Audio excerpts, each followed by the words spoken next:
नमस्कार दोस्तों, Puneet education classes के यूट्यूब चैनल पर आप सभी का स्वागत है। दोस्तों, पिछली सभी क्लासेस में हमने नंबर सिस्टम के विषय में जाना। दोस्तों, ये जो पुनीत एजुकेशन क्लासेस है, ये बेसिकली अभी वर्तमान में केवल बोर्ड एग्जाम को टारगेट कर रहा है दोस्तों।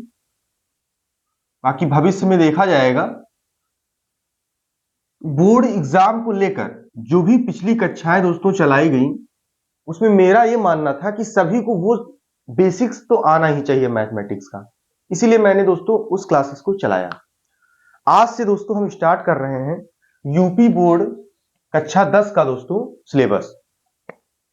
आज से जो हमारा सिलेबस चलेगा यूपी बोर्ड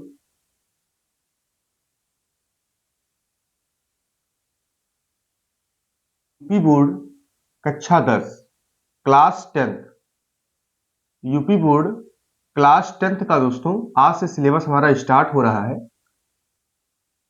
ना। इसलिए आप सभी लोग ज्यादा से ज्यादा चैनल को सब्सक्राइब करिए और शेयर करिए दोस्तों, जिससे कोई भी बच्चा छूट ना पाए। देखिएगा दोस्तों, आज का जो हमारा चैप्टर है वो चैप्टर फर्स्ट है दोस्तों। आज का जो हमारा चैप्टर है वो चैप्टर फर्स्ट है, जो कि है वास्तविक संख्या। जो कि है वास्तविक संख्या, रियल नंबर्स।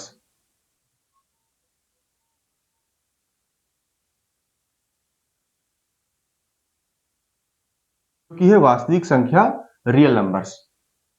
दोस्तों, हम आपको बता भी चुके हैं, एक बार हम फिर रिवाइज करा दे रहे हैं दोस्तों।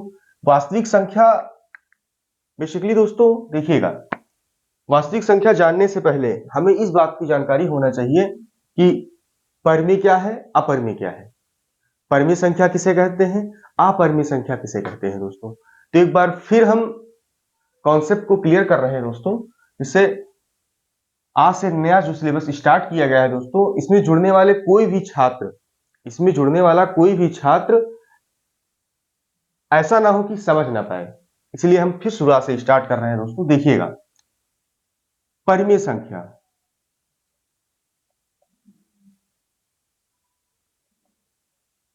परिमेय संख्या आप नोट्स भी दोस्तों जरूर बनाइएगा। पूरा सिलेबस यूपी बोर्ड कक्षा 10, यूपी बोर्ड कक्षा 9, यूपी बोर्ड कक्षा 11, यूपी बोर्ड कक्षा 12, ये पूरा सिलेबस आपको कराया जाएगा। आज मैंने कक्षा 10 क्लास 10th का यूपी बोर्ड का सिलेबस शुरू कर दिया है दोस्तों। कल तक हम जो हमारी अगली क्लास होगी, उम्मीद करेंगे कि अगली क्लास में ही हम कक्षा 9 का, कक्षा 10 का, कक्षा 11 का, कक्षा 12 का सभी क्लासेस को दोस्तों अलग अलग पार्ट में, अलग अलग समय देकर दोस्तों हम अपलोड जरूर करेंगे दोस्तों। तो आज हम स्टार्ट करते हैं परिमेय संख्या दोस्तों। Rational number.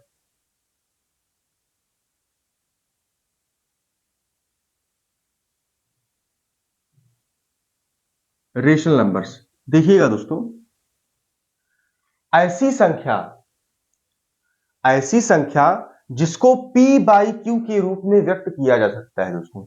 ऐसी संख्या जिसको p बाई क्यू के रूप में व्यक्त किया जा सकता है, ऐसी संख्या जिसको p बाई क्यू, जिसको p बाई क्यू के रूप में व्यक्त किया जा सकता है। ऐसी संख्या जिसको p बाई क्यू के रूप में व्यक्त किया जा सकता है दोस्तों। जहां p और q पूर्णांक हो, जहां p तथा q क्या होने चाहिए, p और q पूर्णांक होने चाहिए दोस्तों। लेकिन परंतु परंतु दोस्तों q का मान जीरो नहीं होना चाहिए, परंतु q का मान जीरो नहीं होना चाहिए दोस्तों। तो परिमेय संख्या क्या है, ऐसी संख्या जिसको p बाई क्यू के रूप में व्यक्त किया जा सकता है तथा p और q पूर्णांक हो दोस्तों, और साथ ही साथ q का मान कभी जीरो नहीं होना चाहिए दोस्तों। q का मान कभी जीरो नहीं होना चाहिए दोस्तों। p का मान तो जीरो किया जा सकता है, लेकिन q का मान जीरो नहीं किया जा सकता। अब इसके उदाहरण पे हम दोस्तों देखते हैं। देखिएगा दोस्तों, जैसे 5/3। देखिए दोस्तों, ये P बटे Q, P बाई Q का रूप है, इसलिए ये क्या है दोस्तों, ये एक परिमेय संख्या है। फिर दोस्तों, फिर हम करते हैं जैसे 9। तो 9 है दोस्तों, तो जब बटे में कुछ नहीं है, बटे में कुछ नहीं है दोस्तों, तो हम 1 कर सकते हैं। तो 9/1 क्या है दोस्तों, एक परिमेय संख्या है। ठीक है दोस्तों। फिर हम अगर बात करते हैं दोस्तों जीरो की, तो जीरो, हम जीरो को 0/1 लिख सकते हैं दोस्तों। अब P बाई Q, P तो जीरो है लेकिन Q जीरो नहीं है दोस्तों, तो ये भी क्या है, ये भी एक परिमेय संख्या है दोस्तों। अब देखिएगा दोस्तों, जैसे 1/2 क्या है दोस्तों, एक परिमेय संख्या है। P, ऊपर P का मान, नीचे Q का मान।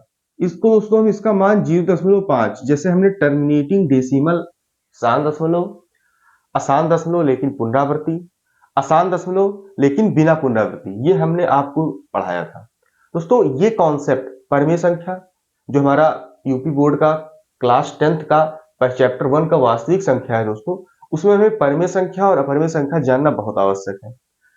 परिमेय संख्या हमने क्या बताया, ऐसी संख्या जिसको P बटे Q के रूप में व्यक्त किया जा सकता है।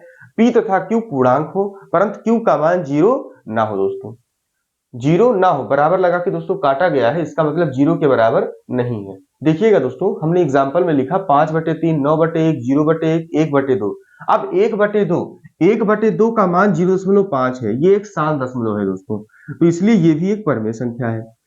इसका मतलब दोस्तों, जो हमने पिछली क्लास में, आप सभी क्लास को जाकर जरूर देखिएगा, पिछली क्लास में हमने क्या बताया कि सभी शांत दशमलव, सभी शांत दशमलव, सभी शांत दशमलव क्या होते हैं दोस्तों, सभी शांत दशमलव परिमेय संख्याएं होती हैं। ठीक। और दोस्तों, हमने साथ में ये भी बताया कि आसान दशमलव, हमने साथ में ये भी बताया दोस्तों, आसान दशमलव,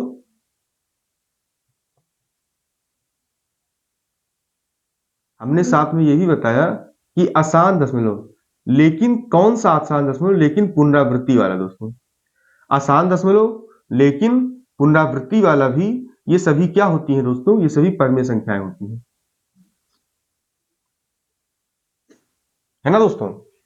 हमने क्या बताया आप सभी को कि परिमेय संख्या ऐसी संख्या जिसको P बाई Q के रूप में व्यक्त किया जा सकता है। P तथा Q पूर्णांक हो, Q का मान 0 ना हो, जैसे 5/3, 9/1, 0/1, 1/2, या सभी शांत दशमलव, आसान दशमलव लेकिन पुनरावृत्ति वाले, ये सभी क्या है दोस्तों, ये सभी परिमेय संख्या है। ठीक है दोस्तों। अब हम बात आते हैं अपरिमेय संख्या पे, हम बात आ जाते हैं दोस्तों अपरिमेय संख्या पे, इर्रेशनल नंबर। दोस्तों जरूर पिछली क्लास में आप शांत दशमलव, आसान दशमलव लेकिन पुनरावृत्ति, जो पिछली क्लासेस में हमने अपलोड किया है, उन सभी को आप जरूर जाकर देखिएगा दोस्तों। ये बेसिकली क्लास जो आई थी दोस्तों, इसी के उद्देश्य से आई थी कि जो बच्चे बेसिक कभी नहीं जानते हैं, जो बच्चे नंबर सिस्टम को नहीं जानते हैं, वो जान जरूर लें, क्योंकि हर क्लासेस में, चाहे आप 7th पढ़े हो, चाहे 8th पढ़े हो, 9th, सबसे पहले नंबर सिस्टम, किसी ना किसी रूप में नंबर सिस्टम के ही कॉन्सेप्ट को दोस्तों समझाया गया। यहां पर भी शुरुआत में नंबर सिस्टम ही चल रहा है दोस्तों, है ना, लेकिन बेसिकली ये टारगेट है यूपी बोर्ड कक्षा 10 का दोस्तों, तो इसीलिए इस पर केवल सिलेबस से संबंधित बात की जाएगी दोस्तों। देखिएगा, अपरिमेय संख्या दोस्तों, कहने को तो हम कह सकते हैं जो संख्या परिमेय नहीं है वो अपरिमेय है, जो संख्या परिमेय नहीं है दोस्तों वह अपरिमेय है। लेकिन दोस्तों हम सीधा सा यही हम परिभाषा बताते हैं कि ऐसी संख्या जिसको P बटे Q के रूप में व्यक्त नहीं किया जा सकता है, ऐसी संख्या जिसको P बटे Q के रूप में व्यक्त नहीं किया जा सकता है, वो क्या होती है दोस्तों, वो अपरिमेय संख्या होती है। और इसका सबसे बढ़िया एग्जाम्पल हमने हमने पूरे एग्जाम्पल को कवर किया था दोस्तों। यहाँ पे हम लिख दे रहे हैं एक बार परिभाषा, ऐसी संख्या, आप सभी लोग नोट्स जरूर बनाइएगा, ऐसी संख्या जिसको P बाई Q, जिसको P बाई Q के रूप में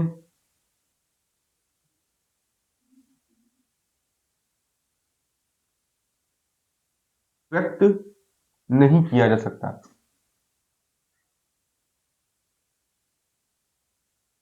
ऐसी संख्या जिसको p बाई क्यू के रूप में व्यक्त नहीं किया जा सकता है अपरिमेय संख्या कहलाती है दोस्तों। जैसे इसका जो उदाहरण देखिएगा दोस्तों, जैसे पाई। पाई दोस्तों, पाई एक अपरिमेय संख्या है। पाई एक अपरिमेय संख्या है दोस्तों, और पाई का मान जो 22/7 होता है दोस्तों, वह एक परिमेय संख्या है। देखिएगा दोस्तों, पाई अपरिमेय संख्या है और पाई का मान जो 22/7 हम लोग पढ़ते हुए आए हैं, वो दोस्तों वो एक परिमेय संख्या है। पाई का मान 3.14 जो होता है दोस्तों, वो आसान दशमलव लेकिन बिना पुनरावृत्ति वाला है दोस्तों, लेकिन बिना पुनरावृत्ति वाला है, तो वह एक अपरिमेय संख्या है। तो पाई एक अपरिमेय संख्या है, यह एक अपरिमेय संख्या है। और दोस्तों सभी आसान दशमलव आपको बताया था कि √2, √3, √5। हम अगर अभाज्य संख्या पर अंडर रूट लगाते हैं दोस्तों, अगर हम अभाज्य संख्या पर अंडर रूट लगाते हैं तो हम आसान दशमलव लेकिन बिना पुनरावृत्ति वाला प्राप्त होता है दोस्तों, और वही सभी क्या है, अपरिमेय संख्या है दोस्तों। देखिएगा, तो हम लिख दे रहे हैं सभी आसान दशमलव, सभी बिना पुनरावृत्ति वाला आसान दशमलव, सभी बिना पुनरावृत्ति वाला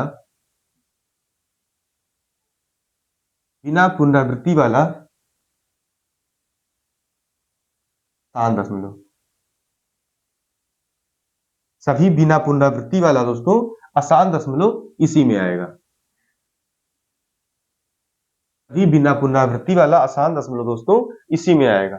अपरिमेय संख्या इर्रेशनल नंबर ऐसी संख्या जिसको p बाई क्यू के रूप में व्यक्त नहीं किया जा सकता है दोस्तों, अपरिमेय संख्या कहलाती है। जैसे पाई, पाई का मान 3.14 दोस्तों लगभग होता है, √2, √3, √5, ऐसे ही सभी बिना पुनरावृत्ति वाला आसान दशमलव दोस्तों अपरिमेय संख्या में आता है। तो दोस्तों परिमेय और अपरिमेय, परिमेय और अपरिमेय आपको विधिवत समझ में आया होगा दोस्तों।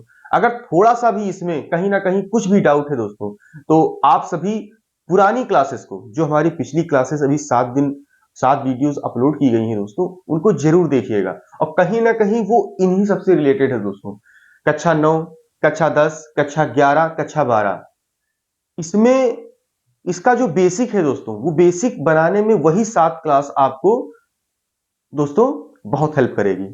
अब देखिए, हम स्टार्ट करते हैं दोस्तों वास्तविक संख्या। परिमेय संख्या अपरिमेय संख्या हमने बता दिया, अब बता देते हैं दोस्तों वास्तविक संख्या क्या होती है। दोस्तों सभी प्राकृतिक संख्या पढ़ के आए, तो यहां पर थोड़ा सा पिछली क्लास और सभी आज की क्लास को देखकर कहीं ना कहीं ये आइडिया आपके दिमाग में जरूर आया होगा दोस्तों कि सभी प्राकृतिक संख्याएं परिमेय संख्याएं होती हैं। सभी प्राकृतिक संख्याएं परिमेय संख्याएं होती हैं। आपने दोस्तों पूर्णांक पढ़ा होगा, पूर्णांक में दोस्तों सभी पूर्णांक संख्याएं परिमेय संख्याएं होती हैं। तो कहीं ना कहीं आप रिलेशन जरूर बना रहे होंगे दोस्तों। अब देखिएगा वास्तविक संख्या, तो इसकी सबसे पहले परिभाषा जानिए दोस्तों, वास्तविक संख्या है क्या। तो जितनी भी संख्याएं हमने पढ़ी, हम कॉम्प्लेक्स नंबर को छोड़कर दोस्तों, सम्मिश्र संख्या को छोड़कर, जो हम हो सकता है 11 या 12 में शुरू करें दोस्तों, हम सम्मिश्र संख्या को छोड़कर जितनी भी संख्याएं हमने पढ़ी हैं, वो सभी संख्याएं दोस्तों वास्तविक संख्या में ही आती है। वो सभी संख्याएं वास्तविक संख्या में ही आती है। तो कहीं ना कहीं इसकी एक परिभाषा इस प्रकार दी जा सकती है दोस्तों कि परिमेय संख्या और अपरिमेय संख्या के समुच्चय रूप को समझिएगा दोस्तों, परिमेय संख्या और अपरिमेय संख्या के समुच्चय रूप को वास्तविक संख्या कहते हैं। परिमेय और अपरिमेय संख्या के समुच्चय को ही वास्तविक संख्या कहते हैं। हम यहां पे लिखवा दे रहे हैं दोस्तों, परिमेय संख्या और अपरिमेय संख्या, और अपरिमेय संख्या, परिमेय संख्या और अपरिमेय संख्या के समुच्चय रूप को, समुच्चय को ही दोस्तों लिख लीजिए कि समुच्चय को वास्तविक संख्या कहते हैं। वास्तविक संख्या कहते हैं दोस्तों। परिमेय और अपरिमेय संख्या के समुच्चय को वास्तविक संख्या कहते हैं दोस्तों। दोस्तों इसका मतलब क्या? सभी परिमेय संख्याएं वास्तविक संख्याएं होती हैं, सभी अपरिमेय संख्याएं वास्तविक संख्याएं होती हैं, सभी प्राकृतिक संख्याएं वास्तविक संख्याएं होती हैं, सभी पूर्णांक, चाहे वो धन पूर्णांक हो, चाहे ऋण पूर्णांक हो, चाहे उदासीन हो दोस्तों, ये सभी क्या होती हैं? वास्तविक संख्याएं होती हैं। सभी भाज्य, अभाज्य, सम, विषम, जितनी भी दोस्तों संख्याएं हैं, केवल कॉम्प्लेक्स नंबर, सम्मिश्र संख्या को छोड़कर दोस्तों बाकी सभी क्या होती हैं? बाकी सभी वास्तविक संख्याएं होती हैं दोस्तों। ठीक, ये था दोस्तों वास्तविक संख्या। उम्मीद करते हैं दोस्तों आप सभी को समझ में आया होगा। अब हम कुछ कॉन्सेप्ट दोस्तों क्लियर कर दे रहे हैं, जो हमारा यूपी बोर्ड कक्षा 10 चैप्टर 1 का जो सिलेबस है दोस्तों, और जो उसमें टॉपिक है, उन टॉपिक से संबंधित है दोस्तों।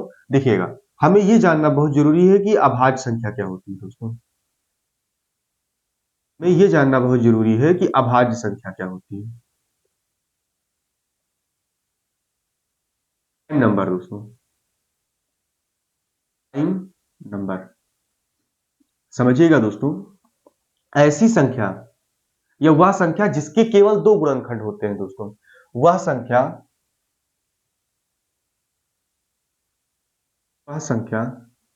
जिसके केवल दो गुणनखंड होते हैं, वह संख्या जिसके केवल दो गुणनखंड होते हैं, वह संख्या जिसके केवल दो गुणनखंड होते हैं, वह संख्या जिसके केवल दो गुणनखंड होते हैं दोस्तों। ऐसी संख्या जिसके केवल दो गुणनखंड होते हैं। देखिएगा दोस्तों, ये दो गुणनखंड क्या होंगे? ये दो गुणनखंड में 1 आएगा दोस्तों, और स्वयं वह संख्या आएगी। इस दो गुणनखंड में दोस्तों 1 आएगा और स्वयं वह संख्या आएगी दोस्तों। ये भी आप नोट कर लीजिएगा दोस्तों। या एक काम करते हैं, ऐसे कर देते हैं जिससे आप लोग नोट्स भी बढ़िया बना ले दोस्तों। देखिएगा, वह संख्या जिसकी केवल दो गुणनखंड 1, स्वयं है ना दोस्तों, तो वो सभी क्या है? अभाज्य संख्या है। जैसे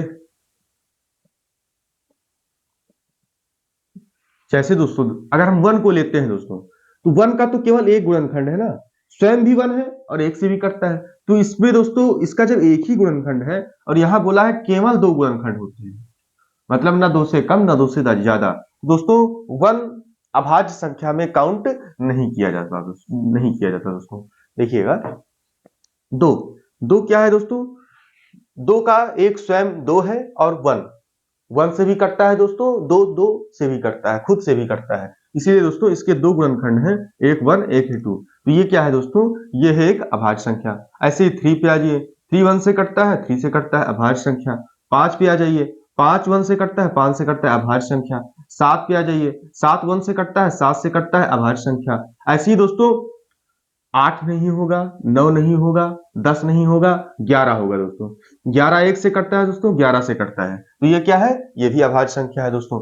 12 नहीं होगा दोस्तों, 13 1 से कटता है और खुद 13 से कटता है, अभाज्य संख्या होगी दोस्तों। ऐसे ही दोस्तों बहुत सी अभाज्य संख्या हम निकाल सकते हैं दोस्तों। अब देखिएगा, यहां पर ये बात जानना बहुत जरूरी है दोस्तों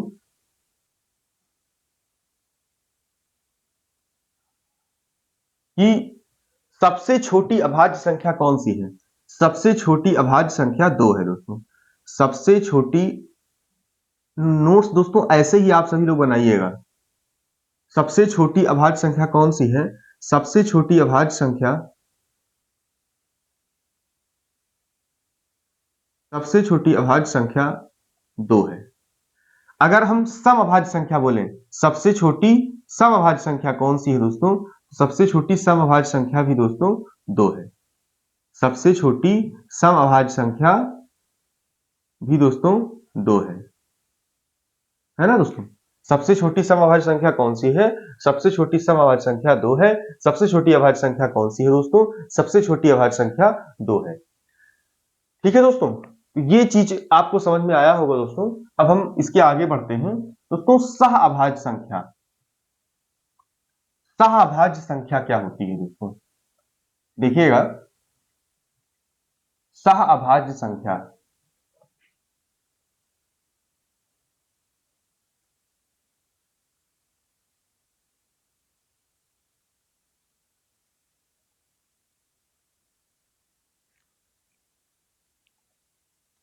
हिंट डालिए दोस्तों, सह अभाज्य संख्या देखिएगा।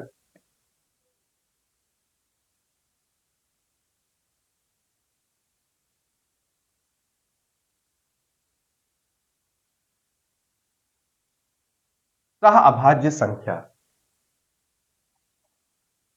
को प्राइम नंबर,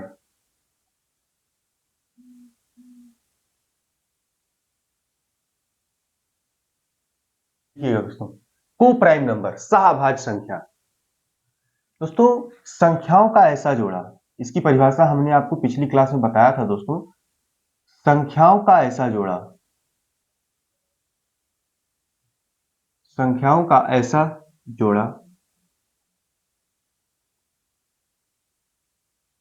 जिसका कम से कम, सॉरी, जिसका केवल, जिसका केवल वन गुणनखंड हो, वन एज गुणनखंड नहीं बोलना दोस्तों, जिसका केवल वन उभयनिष्ठ हो, जिसका केवल वन उभयनिष्ठ हो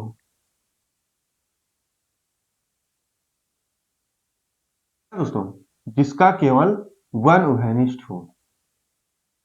संख्याओं का ऐसा जोड़ा दोस्तों जिसका केवल वन उभयनिष्ठ हो, सहअभाज्य संख्या कहलाता है। जैसे दोस्तों यहां पर संख्याएं बोला है, कोई जरूरी नहीं, और यहां पर अभाज्य बोला है, इसलिए इस बात की कोई भी आवश्यकता नहीं है दोस्तों कि संख्या अभाज्य ही होनी चाहिए। संख्या कोई भी हो सकती है, भाज्य भी हो सकती है, अभाज्य भी हो सकती है दोस्तों। भाज्य, सहभाज्य संख्या दोस्तों, इसमें अभाज्य लिखा है, लेकिन इसका मतलब ये नहीं है कि दोस्तों यहां पर अभाज्य ही होना चाहिए। यहां पर भाज्य भी हो सकता है दोस्तों और अभाज्य भी हो सकता है। तो जैसे,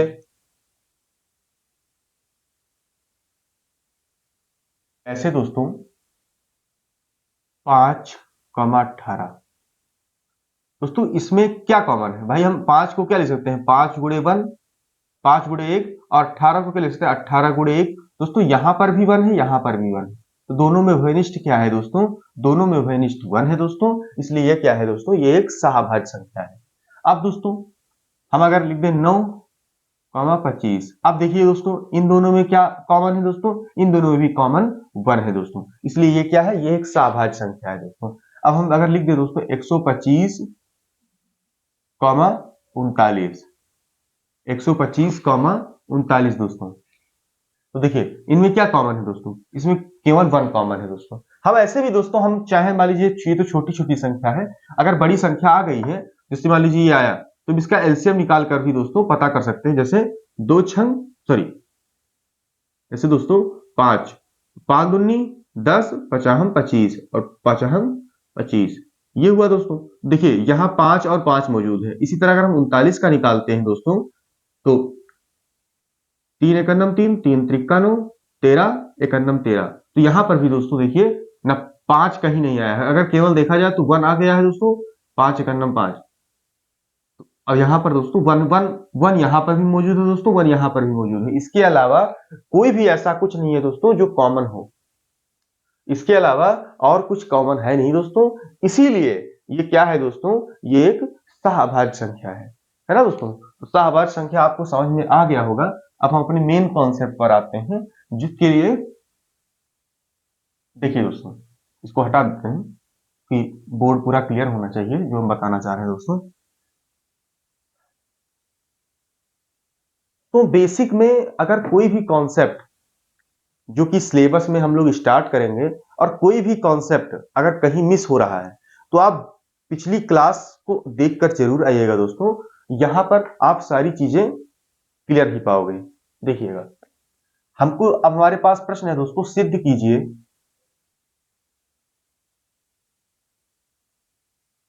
सिद्ध कीजिए √3 एक अपरिमेय संख्या है। सिद्ध कीजिए √3 एक अपरिमेय दोस्तों ये क्वेश्चन दीर्घ में ही आएगा दोस्तों, दीर्घ उत्तरीय प्रश्न में ही आएगा। देखिएगा, सिद्ध कीजिए √3 एक अपरिमेय संख्या है। या तो दोस्तों ये 4 नंबर में या 6 नंबर में यही क्वेश्चन आ सकता है दोस्तों। देखिएगा, सिद्ध कीजिए √3 एक परिमेय संख्या है। तो जैसा कि हमने आपको √3 एक अपरिमेय संख्या है, जैसा कि हमने आपको परिमेय संख्या बताया कि वह संख्या जिसको p/q के रूप में व्यक्त किया जा सकता है परिमेय संख्या कहलाती है। अगर हम दोस्तों यहां मान लें, माना √3 एक परिमेय संख्या है। भाई अपरिमेय हमें सिद्ध करना है, हम इसी का उल्टा मान ले रहे हैं। माना √3 एक परिमेय संख्या है। √3 क्या है दोस्तों? √3 एक परिमेय संख्या है। अब परिमेय संख्या की परिभाषा क्या कहती है? वह संख्या जिसको p/q के रूप में व्यक्त किया जा सकता है। तो हमने क्या कर लिया दोस्तों, √3 बराबर p/q कर लिया।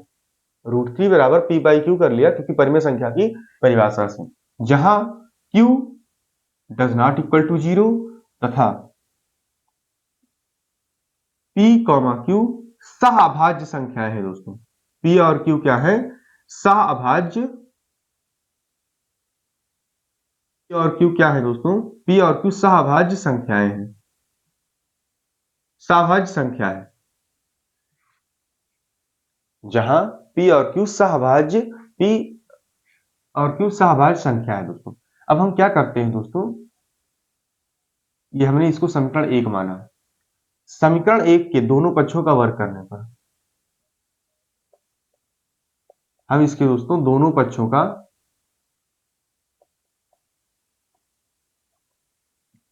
समीकरण 1 के दोनों पक्षों का वर्ग करने पर दोस्तों, समीकरण 1 के दोनों पक्षों का वर्ग करने पर, अब जब समीकरण 1 के दोनों पक्षों का वर्ग करेंगे तो हमें क्या मिलेगा दोस्तों? 3 बराबर p square upon q square. 3 बराबर p square upon q square. दोस्तों इसको हम ऐसे भी लिख सकते हैं दोस्तों, q स्क्वायर इधर ले जाइए, q स्क्वायर बराबर p स्क्वायर अपान 3।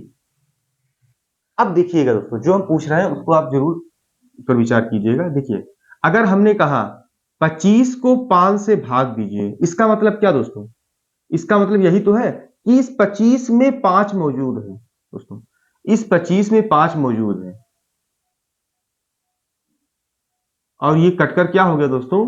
कटकर 5 हो गया। इसका मतलब 5 25 को विभाजित करता है दोस्तों। तो यही चीज अगर यहां पे p स्क्वायर बटे 3 है तो इसका मतलब क्या? दिस इंप्लाइज 3 p स्क्वायर को विभाजित करता है।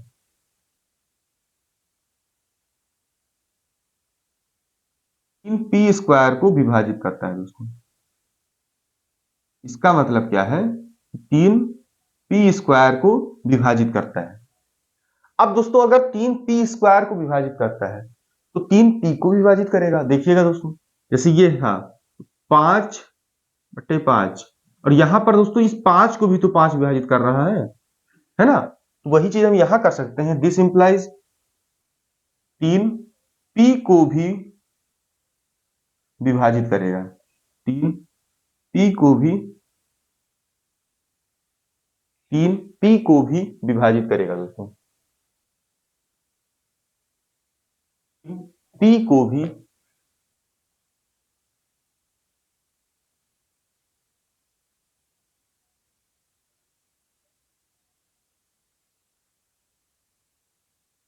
विभाजित करेगा दोस्तों।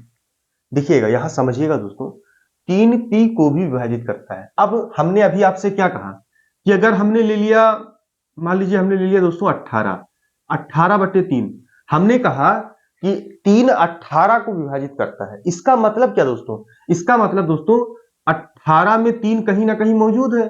देखिए ये इस फॉर्म में, तभी तो कट के दोस्तों 6 आ गया। तो उसी तरह दोस्तों हमारे पास इसका मान कितना आ गया? इसका मान 6 आ गया। 18/3 को हमने सॉल्व किया तो मान क्या आ गया दोस्तों? 6 आ गया। तो इसका मान क्या आ गया दोस्तों? समझिएगा, यहां पर समझने का ही खेल है इसमें। 18/3 को हमने किया तो इसका मान 6 आ गया दोस्तों। उसी तरह अगर हम p/3 को करते हैं दोस्तों, तो कोई ना कोई वैल्यू तो आएगी ही दोस्तों। p/3 को करते हैं और चूंकि p पूर्णांक है, p पूर्णांक है, p बटे 3 को करेंगे तो कोई ना कोई वैल्यू आएगी, तो हम मान ले रहे हैं वो वैल्यू स्मॉल आर है दोस्तों, जहां पर आर क्या है, आर भी एक पूर्णांक है। पी बटे क्यू दोस्तों क्या है, हम अगर डिवाइड करेंगे तो कुछ ना कुछ वैल्यू आएगी ही, उसको हम मान ले रहे हैं आर दोस्तों। तो हम यहां से क्या निकाल ले रहे हैं दोस्तों, पी बराबर 3r, पी बराबर 3r। अब हम यहां पर क्या करते हैं दोस्तों, इसको समीकरण 2 मान लीजिए। समीकरण 2 में अगर ये ऐसा है तो हम दिस इंप्लाइज, समीकरण 2 में दिस इंप्लाइज हटा दीजिए दोस्तों, है ना। अब समीकरण 2 में, अब समीकरण 2 में P बराबर 3r रखने पर, P बराबर 3r रखने पर दोस्तों, समीकरण 2 में P बराबर 3r रखने पर, अब दोस्तों अगर हम समीकरण 2 में P बराबर 3r रखते हैं तो हमारे पास आता क्या है, क्यू स्क्वायर बराबर 3r का होल स्क्वायर बटे 3। अब दोस्तों इसको सिंप्लीफाई करेंगे, 9r स्क्वायर बटे 3, 3 एकम 3, 3 त्रिका 9। हमारे पास क्या आया दोस्तों, हमारे पास क्या आया, हमारे पास आया क्यू स्क्वायर बराबर 3r स्क्वायर, क्यू स्क्वायर बराबर 3r स्क्वायर, क्यू स्क्वायर बराबर 3r स्क्वायर दोस्तों। अब हम क्या करते हैं दोस्तों, आर, क्यू स्क्वायर बराबर 3r स्क्वायर, आर स्क्वायर को रोकते हैं और 3 को नीचे ले जा रहे हैं, तो हमारे पास दोस्तों क्या आ गया, आर स्क्वायर बराबर क्यू स्क्वायर बटे 3। अब देखिएगा दोस्तों, जो कॉन्सेप्ट हम यहां बताए, यहां 3 पी स्क्वायर को विभाजित करता है और तो 3 पी को भी विभाजित करेगा। सेम प्रोसेस, अगर क्यू स्क्वायर बटे 3 है तो दिस इंप्लाइज 3 क्यू स्क्वायर को विभाजित करता है, क्यू स्क्वायर को विभाजित करता है,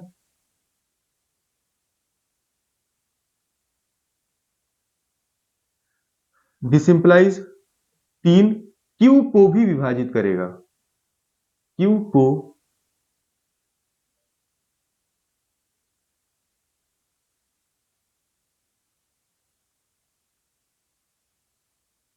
अब देखिएगा दोस्तों, अब देखिएगा 3 क्यू को भी विभाजित करता है दोस्तों। हाँ दोस्तों, 3 क्यू को भी विभाजित करेगा। अब इस लाइन को देखिए, 3 पी को भी विभाजित करता है, इसका मतलब क्या, 3 को, 3 पी को विभाजित करता है, इसका मतलब क्या, कहीं ना कहीं पी में 3 मौजूद है। इसी तरह दोस्तों क्यू को 3 विभाजित करता है, इसका मतलब कहीं ना कहीं क्यू में 3 मौजूद है। इन दोनों का मतलब 3 पी को विभाजित करेगा, 3 क्यू को विभाजित करेगा। इन दोनों से दोस्तों यह निष्कर्ष निकला कि पी और क्यू का कम से कम उभयनिष्ठ एक उभयनिष्ठ गुणनखंड क्या है दोस्तों, एक उभयनिष्ठ गुणनखंड 3 है। भाई पी और क्यू दोनों में 3 मौजूद है, इसीलिए दोस्तों इस बात से यह निष्कर्ष निकला कि पी और क्यू का कम से कम एक उभयनिष्ठ 3 है ना। अतः अतः पी कॉमा क्यू का कम से कम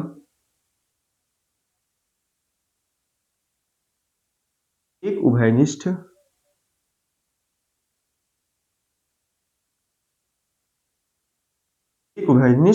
तीन है, तीन है। तो हमारा जो तथ्य था कि P और Q सहभाज्य संख्या है दोस्तों, जैसा कि हमने अभी आपको सहभाज्य संख्या की परिभाषा में बताया कि सहभाज्य संख्याएं क्या होती हैं, संख्याओं का ऐसा जोड़ा जिसमें कम से कम, जिसमें केवल, कम से कम नहीं दोस्तों, जिसमें केवल एक उभयनिष्ठ हो, केवल वन उभयनिष्ठ हो। तो यहां पर 3 उभयनिष्ठ है, वन दोस्तों संख्या उभयनिष्ठ हो, संख्या वन उभयनिष्ठ हो, है ना। यहां संख्या 3 उभयनिष्ठ है, इसीलिए दोस्तों हमारे इस तथ्य का विरोध प्राप्त होता है, इस तथ्य का यहां पर एक ऐसे कर दीजिए, परंतु P और Q सहभाज्य हैं, परंतु परंतु P कॉमा Q सहभाज्य हैं,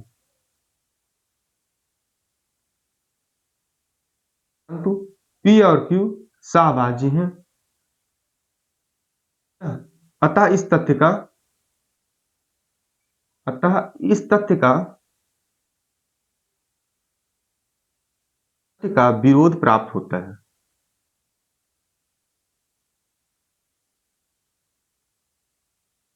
प्राप्त होता है।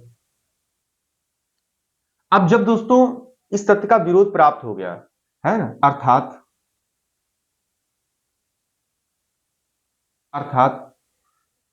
हमारी कल्पना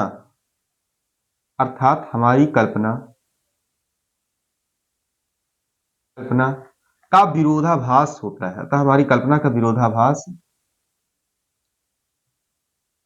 प्राप्त होता है। अतः हमारी कल्पना का विरोधाभास प्राप्त होता है। प्राप्त होता है कि रूट थ्री एक परिमेय संख्या। भाई हमारे अपनी कल्पना में क्या माना कि रूट थ्री एक परिमेय संख्या है, तो हमारी इस कल्पना का विरोध होता है। रूट थ्री एक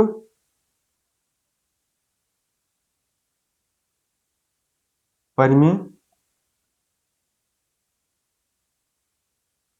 संख्या है ना। अर्थात हमारी कल्पना का विरोधाभास प्राप्त होता है कि रूट थ्री एक परिमेय संख्या है। तो जब रूट थ्री एक परिमेय संख्या इस कल्पना का विरोध हो रहा है तो दिस इंप्लाइज, अतः क्या हो जाएगा दोस्तों, रूट थ्री एक अपरिमेय संख्या हो जाएगी। रूट थ्री एक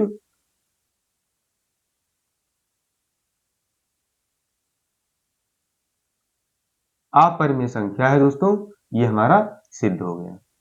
रूट थ्री एक अपरिमेय संख्या है दोस्तों, ये क्या हो गया, ये सिद्ध हो गया दोस्तों। तो ये दोस्तों इसका प्रूफ था।